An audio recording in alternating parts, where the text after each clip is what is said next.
तर अशा प्रकारे आज रुद्रमच्या कटिंगचा मुहूर्त लागलाय. मुहूर्त याच्यासाठी कारण की लवकर अपॉइंटमेंट मिळत नाही आणि म्हणून मुहूर्त म्हणतोय. आता जसं सलून दिसलं तसं रुद्रम पळायला लागला कारण की त्याला बी फार उत्साह होता कटिंग करण्याबद्दल. स्वतः दार उघडून रुद्रम आतमध्ये गेला आणि जाऊन सोफ्यावर गपचूप बसला. त्याचा नंबर येण्याची वाट बघायची होती त्याला, कारण की आमचं अपॉइंटमेंट 15 मिनिटानंतरच होतं. मग रुद्रम माझ्याशी काहीतरी फालतूच्या रिकाम्या गप्पा मारत बसला.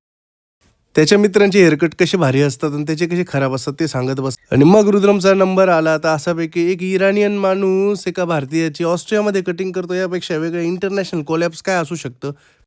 सलून अगदीच विंटेज पद्धतीने डेकोरेशन करून ठेवलं होतं. रुद्रमचा सेटअप पूर्ण झालेला होता आणि आता कटिंगला सुरुवात होणार होती. कटिंगवाले काका पण एकदम व्यवस्थित वेगवेगळ्या पद्धतीने रुद्रमचे केस वेगवेगळ्या अँगलने कापून त्याला खुश करत होते आणि तसं रुद्रम एकदम खुश होत चालला होता. मी पण वेगवेगळ्या अँगलने मग रुद्रमच्या कटिंगचे व्हिडिओ बनवण्याचा प्रयत्न करत होतो तिथे. शेवटी हेअर ड्रायर आलं, त्याला मोठ्या माणसांसारखा फील व्हायला लागला. रुद्रम जसं हेअर ड्रायर, स्प्रे आणि एक एक गोष्टी त्याच्या अंगावर तो माणूस टाकत होता, तसं रुद्रम एकदम खुश होत चालला होता. आता वेळ होती रुद्रमचे केस सेट करण्याची, कारण की हेअरकट केल्यानंतर ते केस कसे दिसतात हे सेट करण्याचं काम फक्त सलूनवालेच करू शकतात. ते एकदा सेट केले की पुन्हा घरी गेल्यावर मात्र तसेच केस सेट होत नाही. रुद्रम ती सेटिंग बघून फारच खुश होत होता.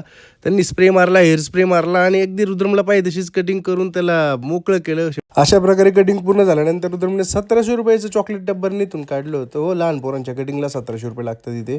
आणि मग रुद्रम असे 1700 रुपये खर्चून घरी चालत निघाला.